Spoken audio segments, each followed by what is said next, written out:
Cariño, eres un 10. No necesitas conformarte con su 6, dijo su madre sobre mí. Así que me fui de la fiesta y nunca miré hacia atrás. Ahora, su 10 la aisló, estafó a sus padres, y ella me ruega que la salve. Nunca he sido el tipo de chico que llena una habitación cuando entra. Soy el que se queda cerca del borde de una conversación, sonriendo, escuchando más que hablando. No uso ropa de diseñador ni nada por el estilo. Conduzco un Civic usado y todavía empaco mi almuerzo para el trabajo. No es glamoroso, pero es mío. Cada centímetro de ello fue pagado, ganado y tranquilo. Esa tranquilidad era algo que solía pensar que a Clare le encantaba. Cuando nos conocimos, dijo que encontraba mi estabilidad refrescante. Sus últimas relaciones habían sido con autoproclamados emprendedores, chicos que prometían el mundo y le pedían prestado el dinero de la renta en pesos para perseguirlo. Así que, cuando empezamos a salir, solía bromear diciendo que estar conmigo se sentía como finalmente exhalar. Pensé que eso era algo bueno. Habíamos estado juntos durante unos 3 años cuando las grietas empezaron a mostrarse. No entre nosotros al principio, sino a nuestro alrededor. Sus padres, especialmente su madre, Elaine, siempre me trataron como un proyecto temporal. No abiertamente hostiles, solo educados de esa manera en que lo son las personas cuando piensan que son demasiado buenas para ser groseras. Cuando iba de visita, Elaine hacía preguntas como, entonces, ¿cuándo planeas mudarte a algo más grande? Oh, ¿todavía trabajas con tus manos? Eso es admirable. Clare ponía los ojos en blanco después y susurraba, ella tiene buenas intenciones. Pero hay un límite de veces que puedes escuchar ella tiene buenas intenciones antes de darte cuenta de que no es así. Aún así, seguí presentándome. Cumpleaños, barbacoas, esos largos almuerzos de domingo donde su padre apenas levantaba la vista de su teléfono y su madre narraba cada éxito menor de sus familiares como si fuera una noticia nacional. Yo me sentaba allí asintiendo cortésmente, pasando los platos, tratando de ser parte de algo que nunca me quiso allí. Sin embargo, realmente amaba a Clare. Ella tenía este brillo, sociable, ingeniosa, siempre sabiendo cómo hacer que las personas sintieran que pertenecían. Tal vez por eso me esforcé tanto en agradarle a su familia. Pensé que si veían cuánto me importaba, eventualmente verían que yo era lo suficientemente bueno. Hubo pequeños momentos que deberían haberme dicho lo contrario. Como cuando fuimos a comprar el regalo de compromiso de su primo y dijo, compremos algo bonito. Mi mamá siempre nos compara con ellos. O cuando dudaba en presentarme a sus parientes como si se estuviera preparando para ser juzgada. Aún así, me quedé. No soy un hombre que huye ante la incomodidad. Yo arreglo las cosas. Le doy tiempo a la gente para que cambie de opinión. Así que, cuando la madre de Clare me invitó a su fiesta anual de verano, esa con su familia extendida y amigos de negocios, lo tomé como una buena señal, una rama de olivo. Clare me dijo en el camino hacia allá, por favor, solo sé tú mismo, ¿de acuerdo? No lo pienses demasiado. Sonreí. Siempre soy yo mismo. Ese es el problema, ¿no? Ella no respondió.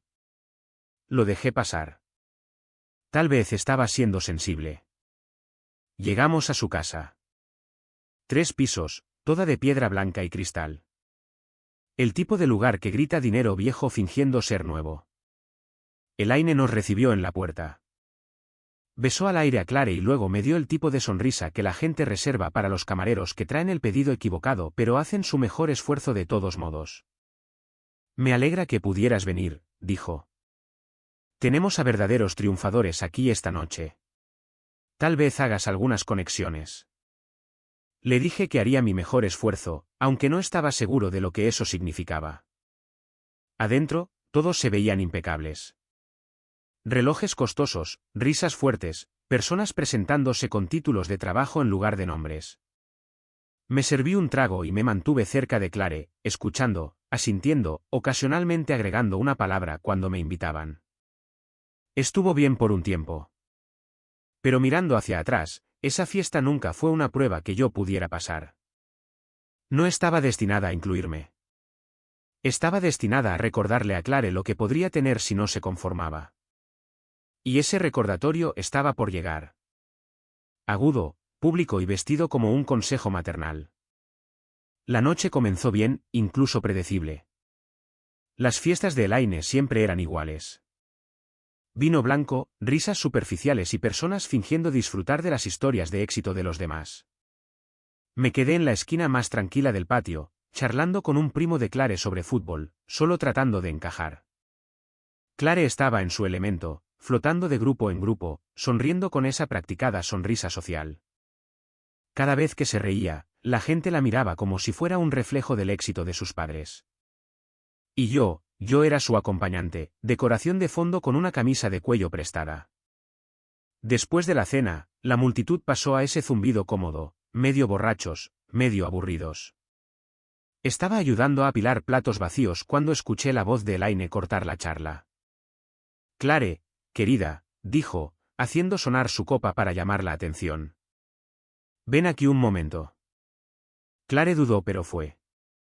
Me quedé donde estaba, dejando un plato, sin darme cuenta todavía de que estaba a punto de ser el entretenimiento de la noche. Elaine hizo un gesto hacia su hija y dijo lo suficientemente fuerte para todo el patio: realmente iluminas una habitación, cariño. Siempre has sido la hermosa, la ambiciosa. Sabes, la gente siempre dice que los hombres deberían salir con alguien mejor, pero tú no deberías tener que conformarte. Hubo risas educadas, nerviosas, confundidas. Me congelé, mi mano aún en la bandeja de servir. Clare trató de desviar la atención, sonriendo tensamente. Mamá, por favor no empieces. Pero Elaine no había terminado.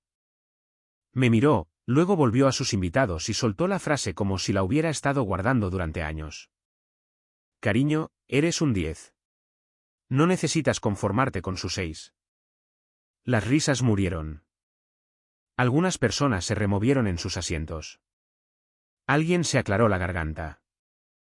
El padre de Clare dio ese tipo de media sonrisa que da la gente cuando quiere desaparecer. Podía sentir mis orejas calentarse. Cada ojo en el patio estaba de repente sobre mí. Yo, el 6. El rostro de Clare palideció. Mamá, detente. Eso no es. Elaine simplemente la ignoró con un gesto, bebiendo su vino. Solo digo lo que todos están pensando. Eres joven, hermosa, y tienes opciones. No te ates antes de ver lo que hay afuera. Clare no me defendió. Solo se quedó allí sin palabras, avergonzada, pero no por mí. Por ella misma. Ese fue el momento en que todo tuvo sentido.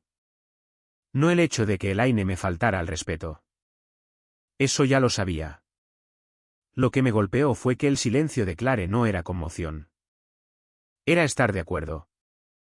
Miré a mi alrededor a las caras, engreídas, compasivas, entretenidas. No estaba enojado. Solo me sentí harto, como si alguien finalmente hubiera dicho en voz alta lo que había estado fingiendo no sentir todo el tiempo. Dejé la bandeja. El ruido se desvaneció detrás de mí como si alguien hubiera bajado el volumen. Caminé hacia los escalones del patio. Elaine me llamó por detrás, sonando casi divertida. Oh, no seas tan sensible, querido. Fue solo una broma. Me di la vuelta lo suficiente para encontrarme con sus ojos. Mi voz era firme. Tienes razón, Elaine. Tu hija no debería tener que conformarse. Y luego miré a Clare. Abrió la boca para hablar, pero no salió nada. Felicidades, dije en voz baja. Tienes a tu 10. Luego caminé por el jardín, salí por la puerta y bajé por la calle hasta donde estaba estacionado mi Civic. El sonido de la conversación educada detrás de mí comenzó de nuevo. Ruido de relleno para enterrar la incomodidad que había dejado atrás. Conduje a casa en silencio. Sin música, sin llamadas, solo el sonido de los neumáticos sobre el asfalto y el leve escozor de la incredulidad desvaneciéndose en algo más frío. Cuando estacioné, me senté por un momento, mirando el volante. No estaba enojado, no de la manera en que pensé que lo estaría. No había temblores, ni ganas de gritar, ni de enviar mensajes de texto o exigir una disculpa. Solo esta claridad aguda y limpia. Acababa de ser humillado públicamente por personas a las que intenté impresionar durante años. Y la mujer que amaba había dejado que sucediera. Entré, abrí mi teléfono y vi 3 llamadas perdidas de Clare. Luego un mensaje. Clare, exageraste. Ella estaba bromeando. Por favor, no hagas esto más grande de lo que es. Otro siguió unos minutos después. Clare, me avergonzaste. Sabes que todos están hablando de cómo te fuiste furioso. Leí ambos, apagué la pantalla y coloqué el teléfono boca abajo sobre el mostrador. Esa noche, dormí mejor de lo que lo había hecho en meses porque, por primera vez, no estaba tratando de pertenecer a donde no era deseado. A la mañana siguiente, me desperté temprano, me duché y preparé café como si fuera cualquier otro domingo, pero algo dentro de mí había encajado en su lugar. Algo silencioso e irreversible. Clare apareció alrededor del mediodía. Sin mensaje previo, solo el sonido de su llave en la cerradura. Yo estaba sentado en el sofá, con la computadora portátil abierta, fingiendo leer correos electrónicos que no me importaban. Entró, luciendo nerviosa, pero aún tratando de mantener esa postura segura que siempre tenía. Así que eso es todo.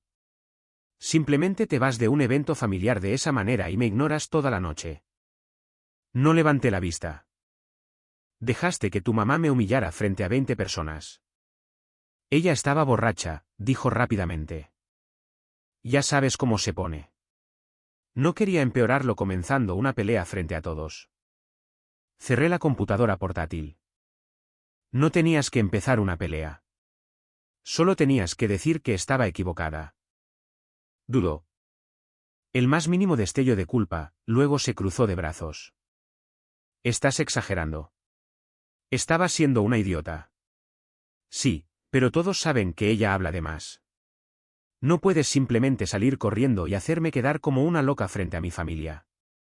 Ahí estaba de nuevo. Hacerme quedar como una loca. Todo se trataba de apariencias con ella. No dije nada. Solo la miré fijamente hasta que se removió incómoda. Quiero decir, añadió ahora más suavemente. Sabes que no lo dice en serio. Solo quiere lo mejor para mí. Esa frase aterrizó más fuerte de lo que esperaba porque me di cuenta de que realmente lo creía. Me puse de pie, tranquilo y firme. Crees que lo mejor para ti es otra persona.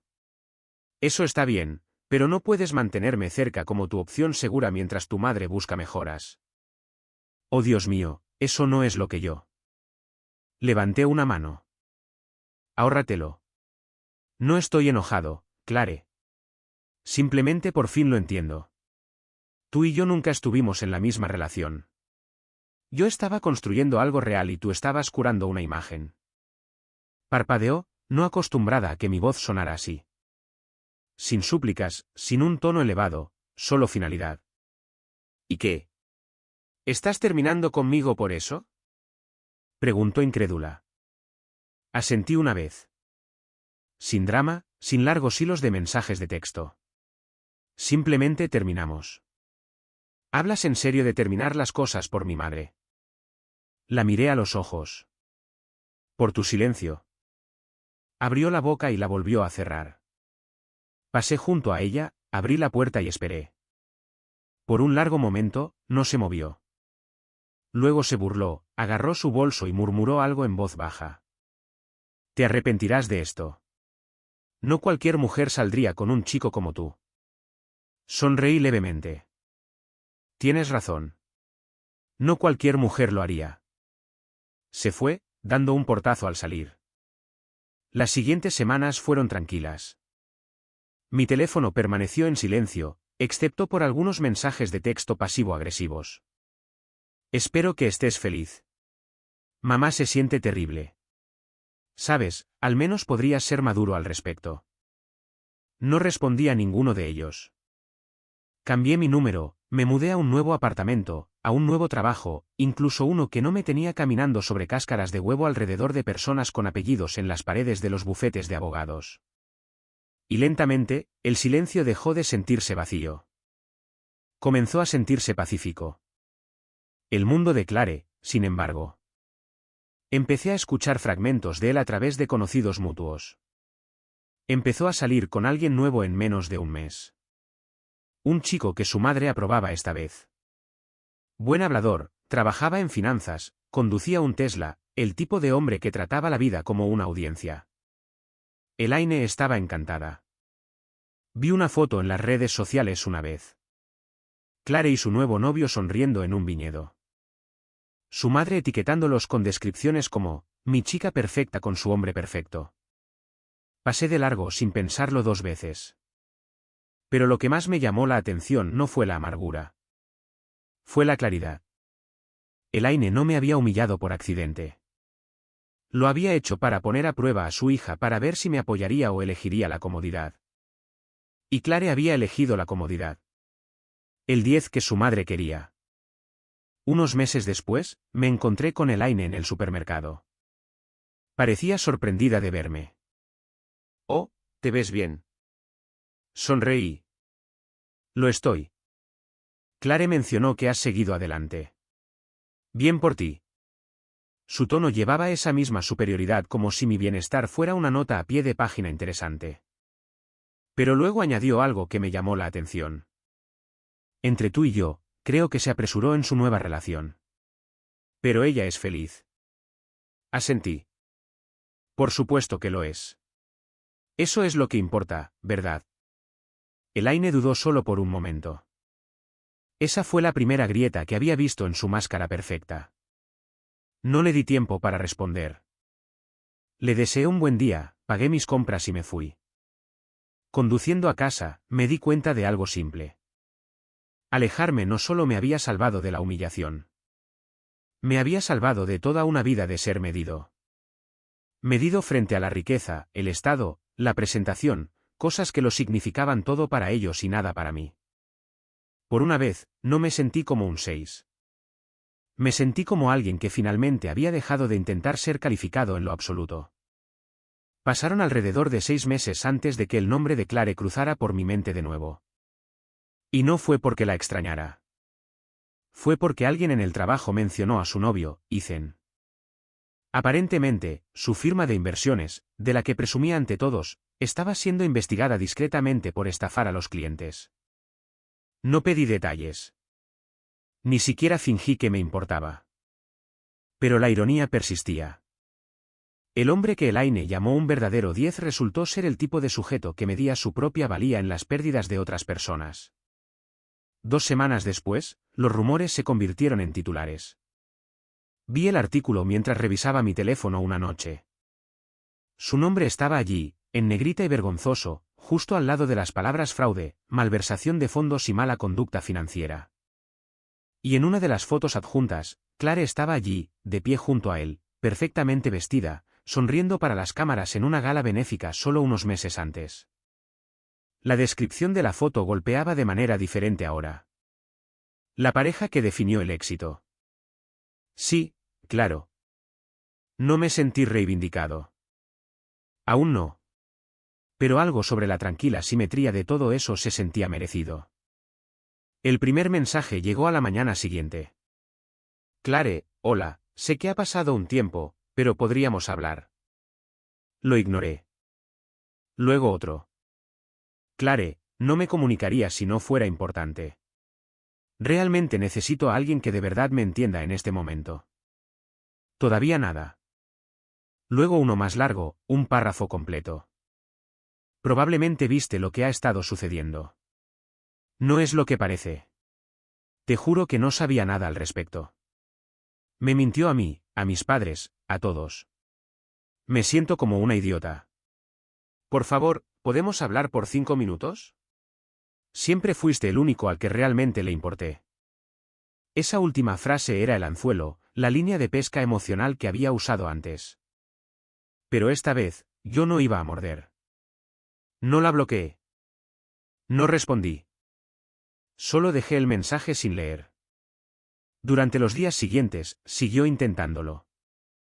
Una llamada perdida a las 2 de la mañana.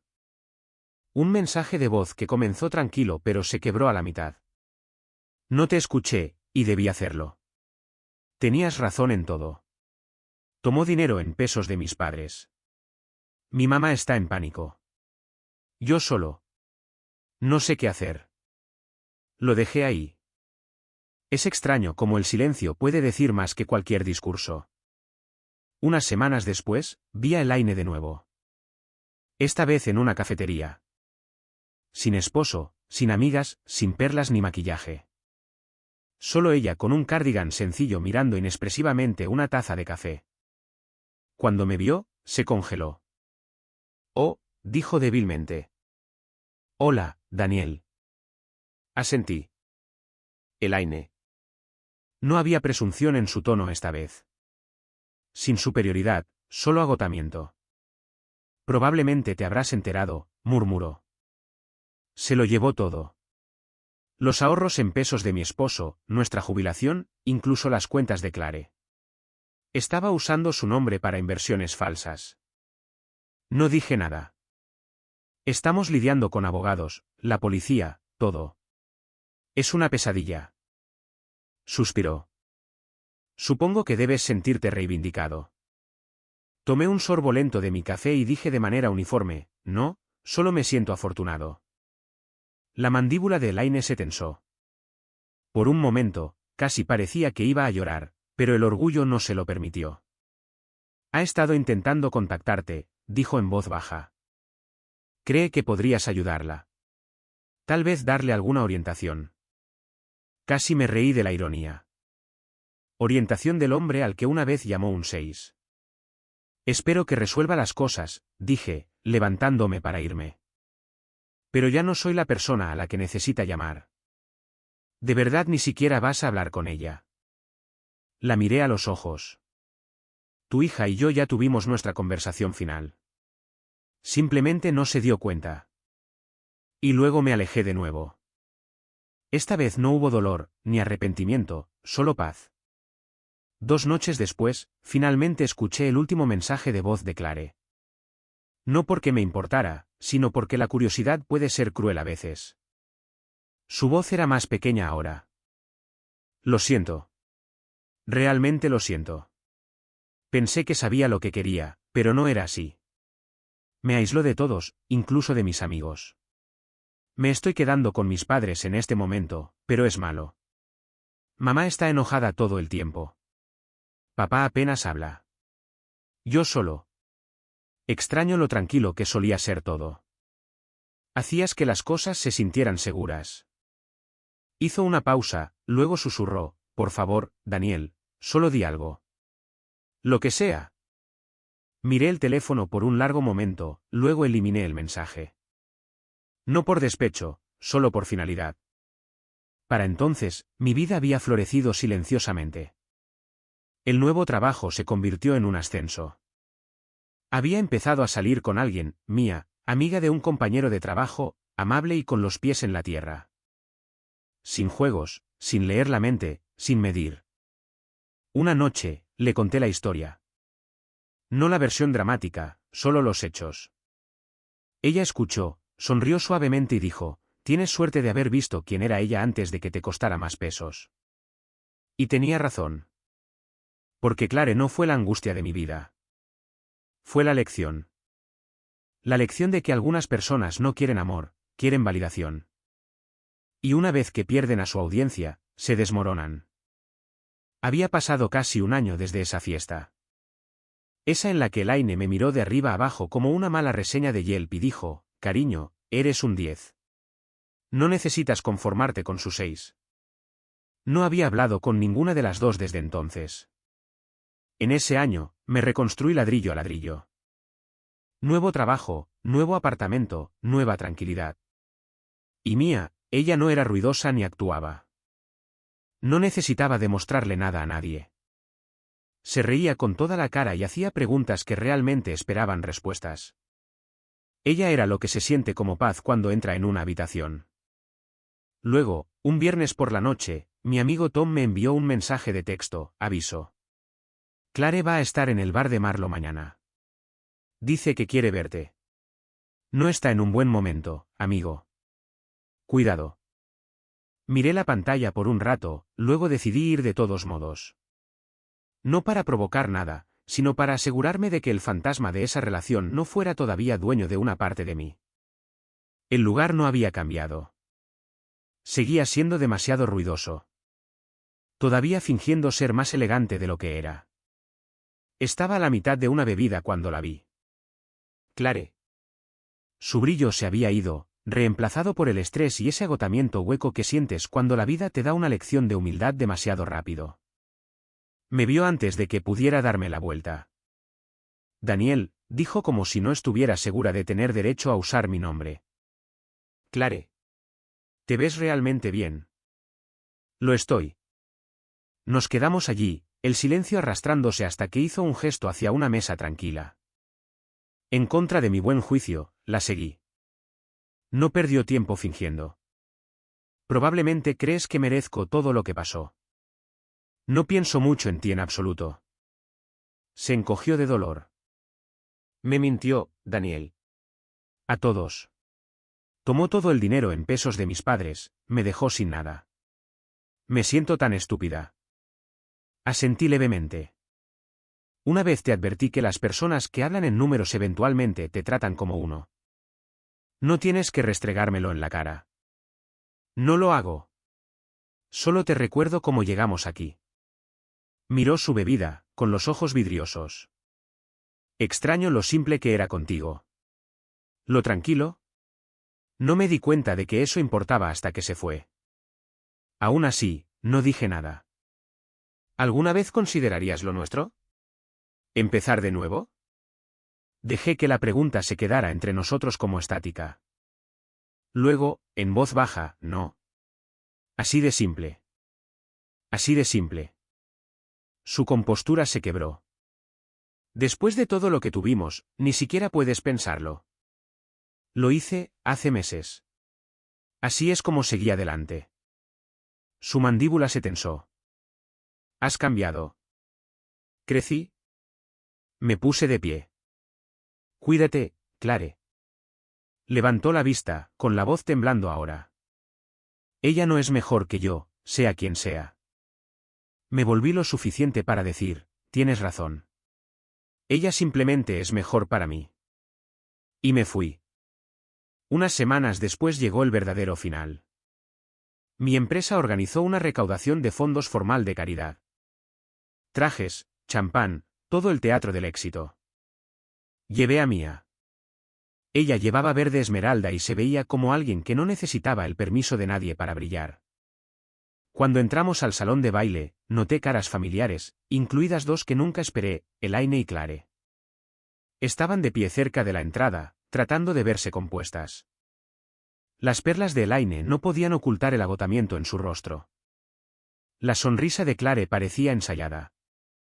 Una actuación para quien quiera que estuviera mirando.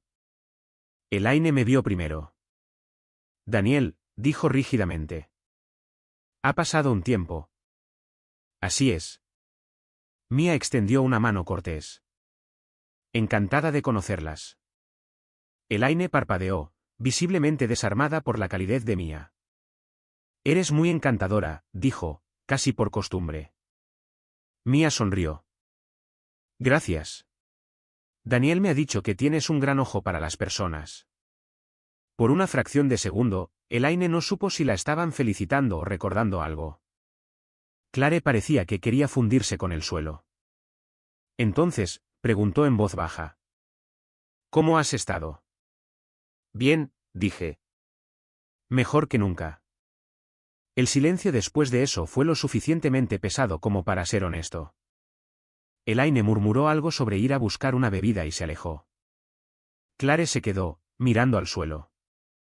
Realmente seguiste adelante, dijo, casi susurrando. Te dije que lo haría. Parece amable. Lo es. Siempre quisiste lo simple, ¿no? No, dije que quería paz. Hay una diferencia. Asintió débilmente, con lágrimas brotando, pero sin llegar a caer. Espero que seas feliz. Lo soy. Y ahí estaba, la última verdad entre nosotros. Más tarde esa noche, Mía y yo estábamos junto al balcón con vista a las luces de la ciudad. Se apoyó contra mi hombro, contenta. Clare pasó una vez más, sus ojos encontrando los míos desde el otro lado de la habitación. Por un latido, vi que se daba cuenta de que yo nunca fui el que no era suficiente. Ella simplemente no supo reconocer lo suficiente cuando lo tenía. Ella miró hacia otro lado primero. Mia susurró, ¿la conoces? Solía hacerlo, dije. Eso fue todo. A la mañana siguiente, me desperté con un último mensaje. Verte anoche me hizo darme cuenta de lo que perdí. Lamento cómo terminó todo. Desearía haberte defendido. Espero que me perdones algún día. Lo leí una vez, luego lo borré. No por enojo, ni triunfo, solo por paz. Algunos finales no necesitan venganza. Necesitan distancia. Porque a veces lo mejor que puedes hacer por alguien que intentó medir tu valor es volverte imposible de comparar. Historia 2. Mi padre falleció un jueves. El entierro fue el viernes por la noche. Me llamó al mediodía, mi jefe nos ha invitado a cenar esta noche. Es importante para mi carrera. Sostuve el teléfono, sin decir nada por un momento. Entonces dije, estaré en el cementerio. Enterré a mi padre solo esa noche. Llegué tarde a casa. Ella ya estaba dormida. Me senté en la cocina hasta el amanecer y tomé una decisión que debería haber tomado mucho antes. Mi padre dio su último aliento un jueves por la mañana de octubre en una pequeña habitación del Hospital Arden Memorial en Elizabethtown, Kentucky, mientras yo le sostenía la mano y veía cómo el monitor se quedaba plano. Tenía 74 años. Tenía las manos callosas de 40 años de trabajar la tierra. Olía a aceite de motor y a caramelos de menta. Y en la última hora, me llamó por mi apodo de la infancia, Leo, un nombre que nadie había usado en probablemente 25 años. Conduje a casa desde el hospital esa tarde en silencio. Sin radio, sin llamadas telefónicas, solo el cielo de octubre sobre el estado del Bluegrass, gris y pesado como si ya lo supiera. El entierro estaba programado para el viernes por la noche. Una ceremonia pequeña, solo unas pocas personas. Harold Briggs no era un hombre que necesitara una multitud. Había pasado su vida evitándolas. Al mediodía del viernes, sonó mi teléfono. Era Gwen. Mi jefe acaba de llamar, dijo. Llevará a todo el equipo a cenar esta noche. A Brennan's, el nuevo lugar en el centro. Dijo, es importante. Se acerca un ascenso y quiere ver quién se presenta. Sostuve el teléfono contra mi oído y miré por la ventana de la cocina hacia el patio trasero donde mi padre una vez me había ayudado a construir una cerca. No dije nada por un momento. Entonces dije, estaré en el cementerio. Ella dijo, Leonard. Yo dije, adiós, Gwen. Enterré a mi padre esa noche con 11 personas de pie alrededor de una tumba en el cementerio de la ciudad de Elizabethtown, en el frío. Mientras mi esposa se sentaba en la mesa de un restaurante en el centro tratando de impresionar a un hombre cuyo nombre todavía no puedo pronunciar sin sentir algo cercano al desprecio. Llegué a casa tarde, después de las 10. La casa estaba a oscuras. Gwen ya estaba en la cama. Me senté en la cocina hasta que salió el sol y tomé una decisión que debería haber tomado mucho tiempo antes de esa noche. Antes de que escuchen el resto de esta historia, si es su primera vez aquí, suscríbanse a este canal, denle al botón de me gusta y dejen un comentario abajo. Díganme, ¿alguna vez alguien les ha mostrado exactamente quién era en su peor momento? Porque esta historia trata exactamente de eso. Y les prometo que lo que sucedió después lo cambió todo. Mi nombre es Leonard Briggs. Tengo 48 años y he estado enseñando historia en la escuela secundaria Barstone Road en un pequeño pueblo a las afueras de Louisville, Kentucky, durante la mayor parte de 2 décadas. No es una vida glamorosa. Gano algo entre decente y modesto, dependiendo del año. Conduzco una camioneta Chevy de 10 años. Corrijo trabajos los domingos por la tarde y me acuesto temprano porque la primera campana suena a las 7:15 y a los adolescentes no les importa si dormiste. No soy un hombre dramático. No soy un hombre que da discursos, lanza platos o cierra puertas de un portazo. Mis estudiantes me describirían como tranquilo, metódico, el tipo de profesor que espera a que la clase se calme en lugar de alzar la voz. Esa cualidad, esa particular forma de tranquilidad, casi me destruye. Porque durante 11 años de matrimonio, Confundí la paciencia con la aceptación. Confundí mantener la paz con ignorar la tormenta. Mi padre lo vio. Harold Briggs era un hombre de muy pocas palabras, pero cuando hablaba, decía exactamente lo que quería decir. Me dijo una vez, a los 3 años de mi matrimonio con Gwen, que tenía la costumbre de dejar que los ríos corrieran en la dirección equivocada y llamarlo naturaleza. No entendí lo que quería decir entonces. Ahora lo entiendo completamente. Conocí a Gwen Kalewa en el verano de 2011 en una fiesta del 4 de julio en Prospect, Kentucky, organizada por un amigo en común con el que no he hablado en años. Ella tenía 31 años. Yo tenía 37. Se rió de un chiste que hice sobre Thomas Jefferson que a nadie más en esa fiesta le habría parecido gracioso, y quedé prendado. Gwen era aguda. Eso era lo primero que cualquiera notaba en ella. Mente aguda, ingenio agudo, ambición aguda. Trabajaba en marketing corporativo para una empresa de tamaño mediano en Louisville, y era muy buena en ello. Vestía bien, hablaba con confianza y tenía una forma de entrar en las habitaciones como si ya hubiera decidido que le pertenecían. Pensé que eso era extraordinario. Viniendo de un profesor de historia de un pueblo pequeño que usaba los mismos 3 cardigans en rotación, su energía era embriagadora. Salimos durante 2 años, nos casamos en septiembre de 2013 en una pequeña ceremonia en la casa de mis padres en Elizabethtown. Mi madre, Nora, había colocado sillas blancas en el patio trasero, y mi padre llevaba un traje que nunca antes había visto y se veía ligeramente miserable de la manera en que los hombres de más de 60 años se ven en trajes que solo han tenido durante 20 años. Mi hermano Dale fue mi padrino. La hermana de Gwen, Priya, fue su dama de honor. 43 personas, estofado de ternera y el pan de maíz de mi madre. Mi padre bailó con mi madre por primera y probablemente única vez en la última década. Y recuerdo haber pensado, esto es suficiente. Esto es exactamente suficiente. En los primeros años, fue bueno. No perfecto, pero bueno. El tipo de bueno que te hace pensar que las imperfecciones son solo la textura de un matrimonio real en lugar de grietas que atraviesan los cimientos. Gwen trabajaba muchas horas. Acepté que viajara ocasionalmente para conferencias. Acepté que tuviera un mundo social que no siempre me incluía. Colegas, eventos de networking, cenas de la industria. Acepté eso también, porque era ambiciosa. Y creía que apoyar las ambiciones de alguien era parte de lo que significaba el amor. Lo que no noté, o quizás lo que me negué a notar, fue la desaparición gradual de la reciprocidad. La primera vez que recuerdo sentirlo claramente fue el año en que mi madre Nora se cayó y se rompió la cadera.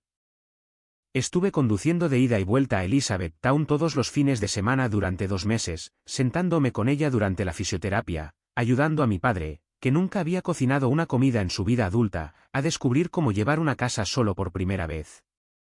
Gwen vino una vez, un domingo, se quedó unos 90 minutos, pasó 45 de ellos en su teléfono, y en el camino a casa me dijo que no entendía por qué sentía la necesidad de estar allí cada fin de semana cuando mi padre era perfectamente capaz de manejar las cosas. No discutí. Conduje. Me dije a mí mismo que estaba estresada en el trabajo. La segunda vez fue en mi cumpleaños número 40. Había mencionado claramente y con antelación que quería hacer algo simple. Una cena con algunos amigos cercanos, tal vez Dale y su esposa, tal vez la pareja de al lado con la que habíamos sido cercanos durante años, algo tranquilo y significativo. Gwen planeó una fiesta sorpresa, 40 personas, un bar en el centro, un DJ, un pastel con forma de pizarra porque yo era el profesor. Era su idea de lo perfecto. Y cuando me paré en medio de ese bar sintiéndome completamente solo dentro de una multitud de personas, pensé, ella en realidad no me conoce. Después de 7 años, nunca se ha detenido lo suficiente como para conocerme. Sonreí. Agradecí a todos. Conduje a casa sin decir una palabra sobre cómo me sentía. Mi padre llamó a la mañana siguiente. ¿Qué tal el cumpleaños?, preguntó. Ruidoso, dije. Se quedó en silencio por un momento. Luego dijo, Leo, una persona que te ama se detendrá y escuchará. No tienen que ser perfectos, pero tienen que detenerse. Le dije que todo estaba bien. No me creyó, Pero me dejó tener la mentira porque ese era el tipo de hombre que era. Para cuando llegamos al 9º año de nuestro matrimonio, me había vuelto muy bueno en la actuación de la satisfacción. Sabía cómo estar presente en la cena sin estar presente. Sabía cómo asentir en los momentos adecuados en conversaciones donde se me decía indirecta y a veces directamente que mis sentimientos eran inconvenientes o desproporcionados o simplemente se interponían en el camino de cosas más importantes. La carrera de Gwen se había acelerado en esos años. Había sido ascendida 2 veces, cambiado de compañía una vez por un mejor título y un aumento salarial significativo, y había construido el tipo de perfil profesional que la hacía sentir, creo, cada vez más desvinculada de la vida que compartíamos en nuestra casa en Middletown, Kentucky. Con su modesto patio trasero y su único baño que necesitaba una remodelación y su mesa de cocina donde casi nunca nos sentábamos al mismo tiempo. Hablaba más a menudo sobre oportunidades, sobre trayectoria, sobre la versión de su vida que aún estaba por delante. Noté que rara vez estaba yo en esas conversaciones, no porque me las ocultara, sino porque genuinamente no parecía pensar en incluirme. Comencé a entender lentamente y con la particular tristeza de un hombre que ha leído demasiada historia, que me había convertido en lo que la generación de mi padre habría llamado una conveniencia doméstica, alguien a quien volver a casa. Alguien que mantenía la casa funcional y las facturas pagadas y al perro paseado, pero no alguien cuya presencia ella tuviera en cuenta en sus planes reales. Mi padre lo vio. La última vez que lo visité en Elizabethtown antes de que enfermara, caminó conmigo hasta el fondo de la propiedad, hasta la vieja cerca que habíamos construido juntos cuando yo tenía 12 años. La mayoría de los postes se habían podrido para entonces, y nos quedamos mirándola bajo la luz del atardecer. ¿Todavía eres feliz, Leo?, preguntó. Empecé a decir que sí. Me miró. Dije, no lo sé, papá. Puso su mano en mi hombro y apretó una vez. Eso fue todo. Mi padre comunicaba todo un lenguaje a través de la presión de una mano en un hombro. 2 meses después de esa visita, le diagnosticaron cáncer de colon en etapa 3. Los médicos de Elizabethtown fueron claros sobre cómo sería probablemente el cronograma. Harold Briggs, quien nunca en mi vida se había quejado ni de un dolor de cabeza, se sentó en esa sala de examen y miró al médico y dijo, muy bien, entonces. ¿Qué hacemos ahora? Ese era mi padre. Empecé a conducir hasta allí cada 2 fines de semana, a veces más. Gwen notó mis ausencias y ocasionalmente hacía preguntas vagas sobre cómo estaba él, pero nunca sugirió venir conmigo. Siempre estaba ocupada. Siempre estaba en medio de algo. Siempre había una fecha límite, una presentación, una relación con un cliente que requería su atención ese fin de semana en particular. Me decía a mí mismo que simplemente no era cercana a mi familia, que no todos lloran de la misma manera o se presentan de la misma manera. Construí elaboradas defensas internas para una mujer que no se estaba defendiendo porque no creía que lo necesitara. Dale vino más a menudo que Gwen. Mi hermano, que dirigía una pequeña empresa de jardinería en Frankfurt y tenía 3 hijos y considerablemente menos tiempo libre que mi esposa, condujo hasta Elizabethtown cada vez que se lo pedí, y la mayoría de las veces que no lo hice. Traía comida del restaurante que le gustaba a mi padre. Se sentó con Harold durante las citas de quimioterapia sin inmutarse. Así es como se ve el amor cuando está haciendo el trabajo. Mi padre decayó más rápido de lo que los médicos predijeron. Para septiembre, estaba en el Arden Memorial. Para la primera semana de octubre, no iba a salir de allí. Me tomé 3 días libres de la escuela y me quedé en Elizabethtown la última semana de su vida. Dormí en su habitación de hospital en una silla que no estaba diseñada para dormir. Le sostuve la mano durante la noche cuando el dolor era fuerte. Le leía a veces. Le gustaba la historia, como era de esperar, y le leí pasajes de un libro sobre la guerra civil en Kentucky que había tenido durante 40 años y nunca había terminado. Gwen llamaba cada noche. Las conversaciones eran breves, educadas, clínicas. ¿Cómo está él? Peor. ¿Estás bien? No. Vale, descansa un poco. Ella no vino. Había un lanzamiento de campaña en el trabajo. Siempre había algo. Mi padre murió el jueves, 12 de octubre a las 7:14 de la mañana con Dale a un lado y yo al otro.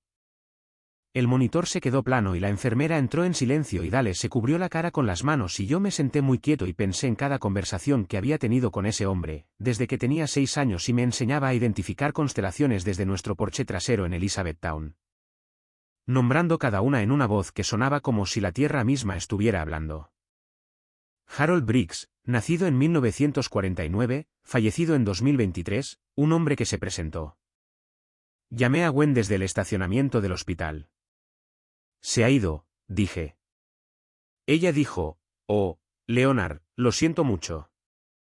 Sonaba, no sé cómo decir esto sin que suene poco caritativo, pero lo diré porque es verdad. Sonaba como si estuviera marcando algo en una lista. El tono no era frío. Simplemente era contenido, como una noticia que requería la respuesta apropiada pero que en realidad no la alcanzaba. El entierro es mañana por la noche. Dije, a las 6, en el cementerio de la ciudad de Elizabethtown. Estaré allí, dijo. No estuvo allí.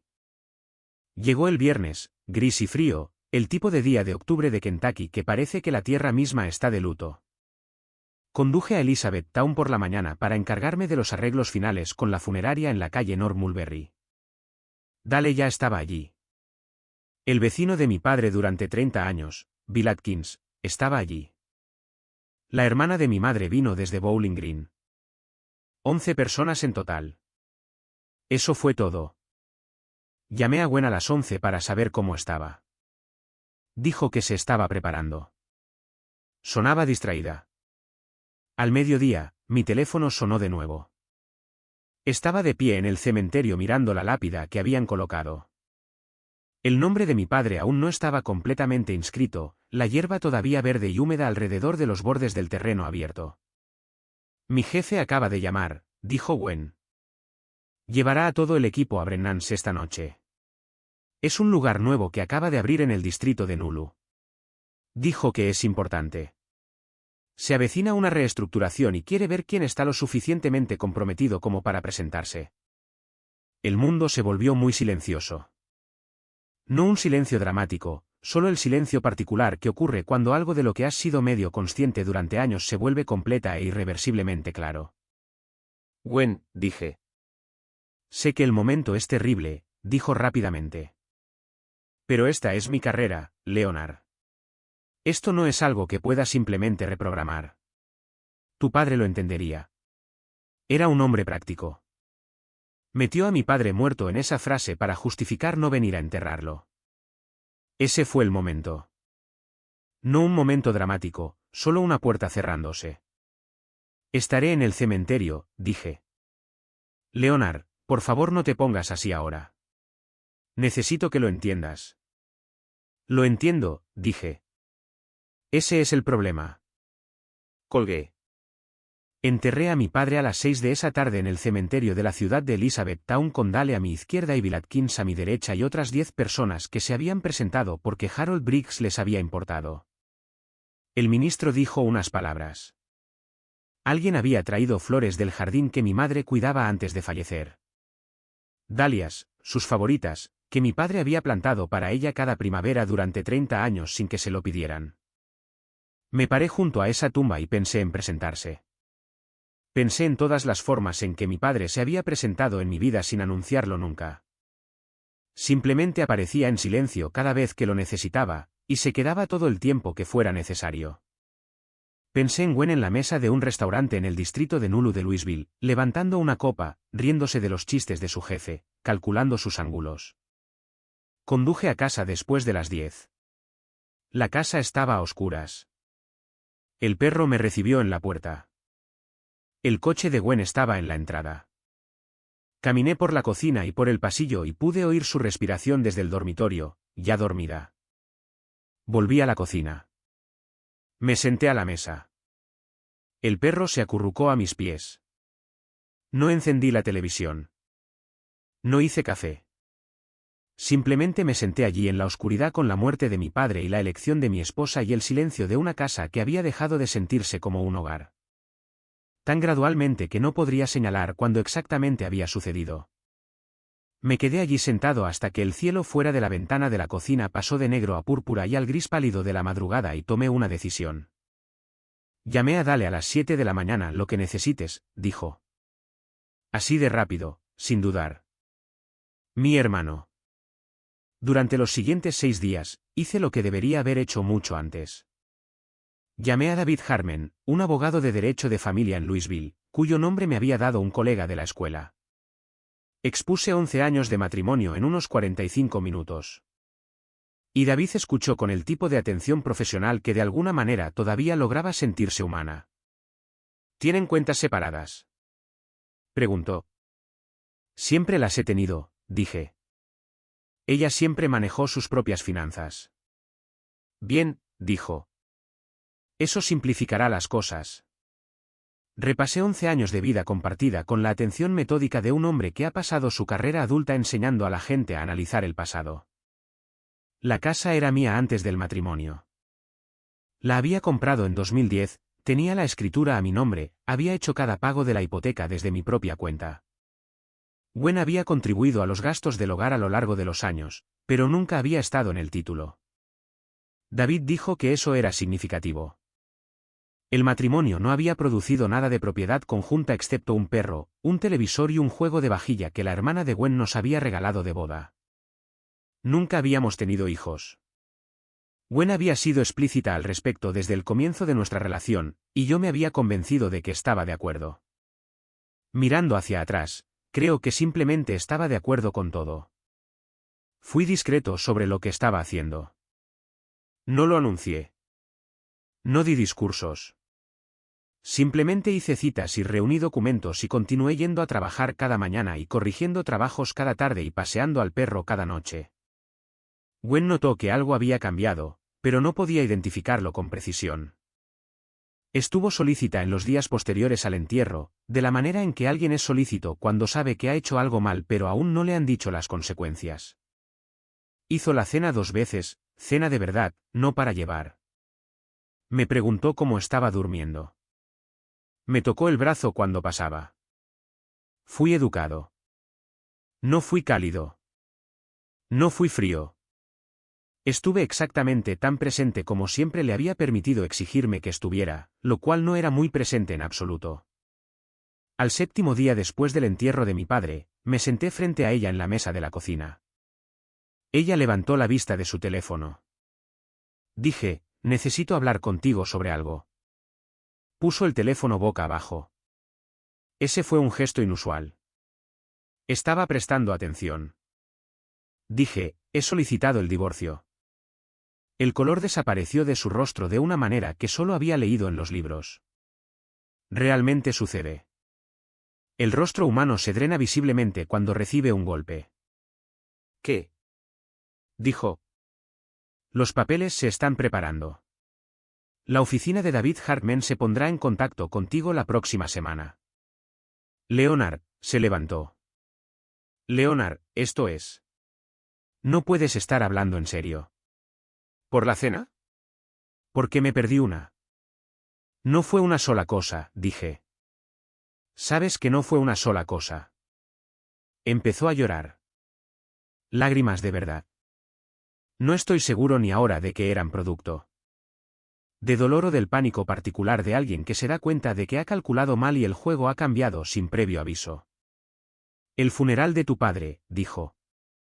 Estás terminando nuestro matrimonio por el funeral de tu padre. Estoy terminando nuestro matrimonio, dije. Porque enterré a mi padre solo mientras estabas en un restaurante. Y cuando te dije dónde estaría, no cambiaste tus planes. No porque no pudieras, sino porque no quisiste. Eso no es justo, dijo. Gwen. La miré fijamente. He sido justo durante 11 años. He sido paciente y complaciente y razonable con cosas que no deberían haber requerido paciencia ni complacencia ni razón. Sabías que mi padre se estaba muriendo. Sabías que el entierro era esa noche. Elegiste una cena de carrera. Esa es quien eres. Ya no estoy enojado por eso, pero he terminado de fingir que también es quien soy yo. Se volvió a sentar. Las lágrimas se habían detenido. Estaba recalibrando de la manera en que siempre recalibraba. ¿Y la casa?, preguntó. Era mía antes de casarnos. David dice que el título está claro. He estado viviendo aquí durante 11 años, Leonard. Y eres bienvenida a llevarte todo lo que te pertenece. Miró alrededor de la cocina como si la estuviera inventariando. Luego me miró y algo pasó por su rostro que podría haber sido lo más cercano al reconocimiento real que me había mostrado en años. No pensé que realmente harías esto, dijo en voz baja. Lo sé, dije. En parte por eso lo estoy haciendo. El divorcio se finalizó en marzo. No fue limpio, pero no fue catastrófico. Gwen contrató a un abogado que hizo algo de ruido sobre la distribución equitativa, pero David fue minucioso y la documentación era clara. Se fue en enero con su ropa, sus muebles, sus cosas de cocina, su vida profesional cuidadosamente mantenida y la vajilla de su hermana. Me quedé con el perro. Se llama Stoico. Mi padre lo había nombrado cuando lo adopté como cachorro hace 6 años, con el particular humor seco que Harold Briggs reservaba para los momentos en que estaba dejando claro un punto. Nómbralo algo que te recuerde lo que se supone que debes ser, había dicho. Ahora paseo a Stoico todas las noches por la misma ruta. Por la carretera, pasando la iglesia metodista, dando la vuelta a la manzana, de vuelta por el patio de la escuela primaria donde el equipo del patio de recreo refleja la luz de la calle. Es el tipo de paseo que te da tiempo para pensar sin exigirte que lo hagas. En las semanas posteriores a la partida de Gwen, llamé a Dale casi todas las noches. Él escuchaba sin ofrecer demasiado, de la misma manera que nuestro padre solía hacerlo.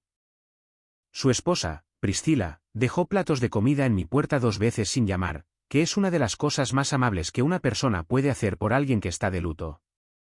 No solo por un matrimonio, sino por la versión de sí mismo que se quedó demasiado tiempo en el lugar equivocado. Volví a dar clases. Mis estudiantes, que tienen 16 y 17 años y son en gran medida indiferentes a las vidas emocionales de los adultos, eran exactamente la compañía adecuada. Hay algo clarificador en pasar 7 horas al día explicando a los jóvenes por qué los seres humanos siempre han tomado las decisiones que han tomado.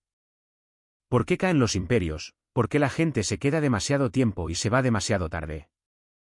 ¿Por qué la lección siempre es reconocible en retrospectiva y casi invisible en el momento? Creo que entiendo mejor mi propia historia por haber enseñado historia durante 20 años. En febrero, 2 meses antes de que se finalizara el divorcio, volví a Elizabethtown para visitar la tumba de mi padre. Dale vino conmigo. Paramos en el restaurante que le gustaba a mi padre, un lugar en la calle North Mile que sirve el tipo de desayuno que no requiere mejoras, y nos sentamos en un reservado de esquina y hablamos de él durante casi 2 horas. Le conté a Dale sobre la conversación en la cerca, sobre la frase que nuestro padre había usado, ríos corriendo en la dirección equivocada y llamarlo naturaleza. Dale asintió lentamente. Me dijo algo así una vez también, dijo Dale, sobre una situación diferente, pero la misma idea. Tenía esta forma de decir las cosas que hacía que se te quedaran grabadas. Tenía razón, dije. Normalmente tenía razón, coincidió Dale. Dejamos flores en la tumba y nos quedamos allí un rato en el frío de febrero. El nombre de mi padre ya estaba completamente inscrito en la lápida. Harold James Briggs. Las fechas de su vida. Nada más que eso porque no era un hombre que necesitara adornos. De pie allí, no sentí la devastación que había llevado en octubre. Sentí algo más tranquilo. No exactamente paz, sino la claridad particular que llega cuando finalmente dejas de fingir y comienzas a vivir de acuerdo con lo que realmente sabes que es verdad. Mi padre había pasado toda su vida presentándose por mi madre, por Dale, por mí, por vecinos y amigos y extraños que necesitaban que se construyera una cerca o se arreglara un coche o simplemente una presencia sólida y sin palabras en un momento difícil. Nunca había confundido la conveniencia con el amor. Nunca había calculado si valía la pena el costo de presentarse. Lo enterré solo porque la persona que se suponía que debía estar a mi lado en esa tumba estaba en un restaurante decidiendo si su carrera se vería mejor servida pidiendo el bistec o el salmón. Pero no lo enterré solo. No realmente. Tenía a Dale. Tenía a Bill Atkins.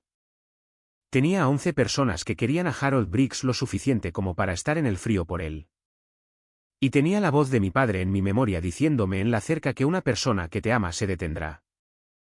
No tienen que ser perfectos, pero tienen que detenerse. Gwen nunca se detuvo. Y yo finalmente, después de 11 años, lo hice. Estoy escribiendo esto en mi cocina. La misma cocina donde me senté hasta el amanecer la noche del entierro de mi padre. Stoico está dormido debajo de la mesa. La luz de octubre, hemos cerrado el círculo ahora, ha pasado un año, entra por la ventana en el ángulo que siempre hace que la habitación parezca una fotografía. Tengo 48 años. Enseño historia en un pequeño pueblo de Kentucky. Conduzco una camioneta de 10 años. Soy un hombre cuyo padre le enseñó cómo es presentarse y cuyo matrimonio le enseñó el costo de aceptar lo contrario. Ya no estoy enojado con Gwen. La ira requiere compromiso, y ella ya no ocupa ese espacio en mí. Tomó sus decisiones de manera consistente y clara, y el único error que cometió fue asumir que yo las acomodaría indefinidamente. Fui un hombre paciente. Sigo siendo un hombre paciente. Pero hay una versión de la paciencia que en realidad es solo miedo. Miedo a la confrontación, miedo a la pérdida, miedo a lo desconocido que existe al otro lado de una decisión difícil. Viví en esa versión durante 11 años. La noche que me senté en esta cocina hasta el amanecer, lo que entendí, finalmente, completamente, sin más negociación, fue que el costo de quedarse era más alto que el costo de irse. Que mi padre acababa de mostrarme con toda su vida cómo era amar a alguien sin reservas y que yo había estado viviendo en un matrimonio que me pedía que lo reservara todo. Un hombre que acaba de enterrar a su padre merece volver a casa con alguien que le pregunte cómo está. No alguien que ya está dormido porque tenía una cena de carrera. Algunas cosas, una vez que las has visto claramente, no se pueden dejar de ver. Mi padre lo sabía. Harold James Briggs, que trabajó la tierra y arregló motores y bailó una vez con mi madre en un patio trasero llevando un traje que no le quedaba bien, y parecía el hombre más feliz del mundo haciéndolo. Él sabía que el amor no es complicado cuando ambas personas realmente lo están haciendo. Pienso en él todos los días. Me estoy convirtiendo lenta e imperfectamente en el tipo de hombre que él era. Eso parece suficiente. Eso parece todo, en realidad. Leonard no terminó su matrimonio por una cena de trabajo. Lo terminó porque se dio cuenta de que estaba enterrando a su padre solo mientras su esposa estaba ocupada haciendo contactos. Gwen no solo se perdió un funeral. Usó la practicidad de su difunto suegro para justificar su propia fría ambición. La lección, una persona que te ama se detendrá. Si no pueden pausar su vida por tu hora más oscura, no tienen nada que hacer en tu vida por el resto de ella. Leonard finalmente aprendió que la paciencia es solo una forma lenta de ahogarse. En el momento en que Gwen eligió un restaurante de carnes en lugar de un cementerio, no solo perdió su asiento en la mesa.